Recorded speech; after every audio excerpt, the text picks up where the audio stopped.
My name is Zacharus Jakes. I am a deaconess at First African Baptist Church, and I've been a member there for at least 67 years.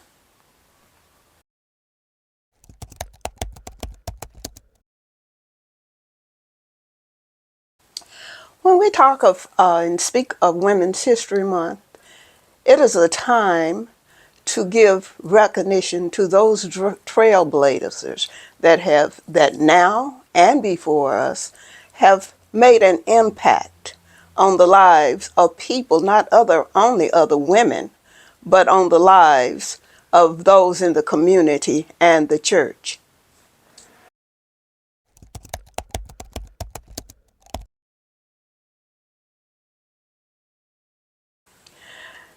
When I think of a woman that has impacted my life,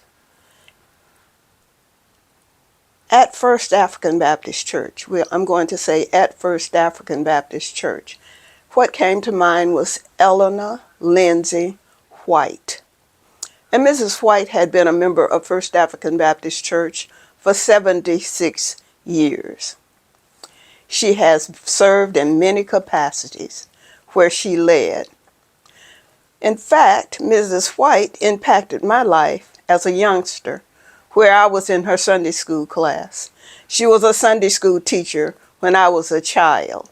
And at that time, the Sunday schools was packed. But Mrs. White took time with those children that were slow to learn and made sure that we knew who God was and why we should worship Him, and to just tell us how to live our daily lives. As we moved on, as I became an adult, Mrs. White was my adult Sunday school teacher. I was really inspired because when I became a Sunday school teacher, she encouraged me continue to be trained, not to just listen in the class and be intimidated.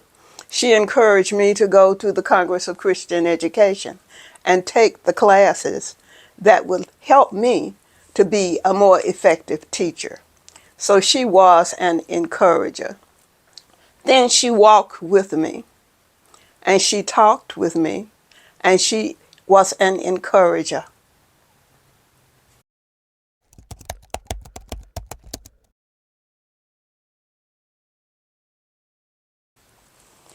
As I looked over my life and looked at her life as being committed to First African Baptist Church, one that her commitment was unwavering.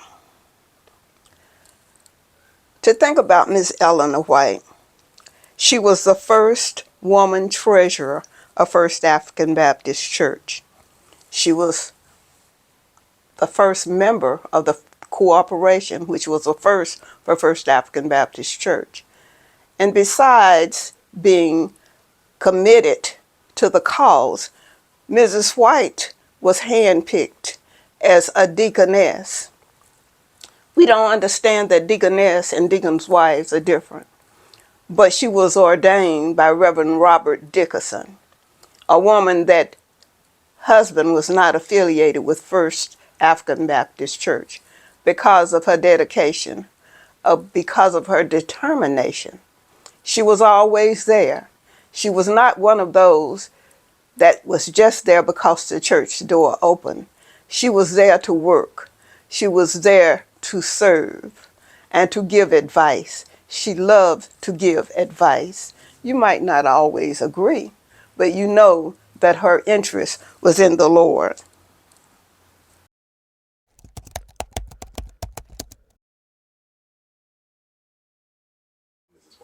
Yes, she was a trustee. She was trusted with the upkeep of the church. She was a member of Elizabeth's Mission Circle, where she served as a mentor for those men and women who evangelized in the church and in the community. Eleanor Lindsay White impacted my personal life also. She was a mother, and she was a friend. She was a small woman with much knowledge. She had much knowledge to share, whether you want to listen or not. I always said she was a giant in a small frame that stood her ground. One of her sayings is to love God and to be obedient to His word.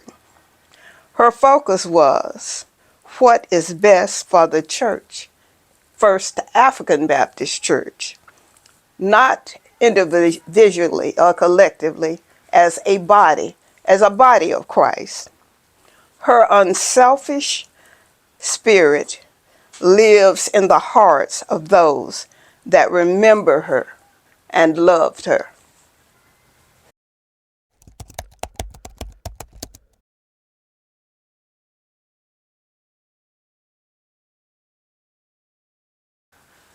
To be the best that they could be, love God, know who He is, and let no obstacles hold them back.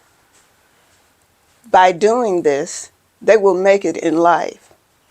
But you have to know God and believe that He is and that He can do all things.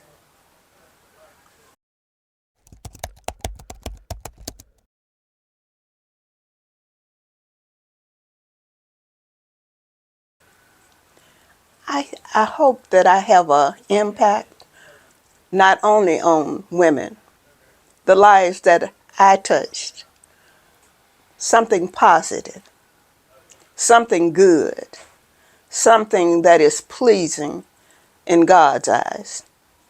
And my prayer is each day, Lord, let me be a helper instead of a hindrance for your good, to glorify you.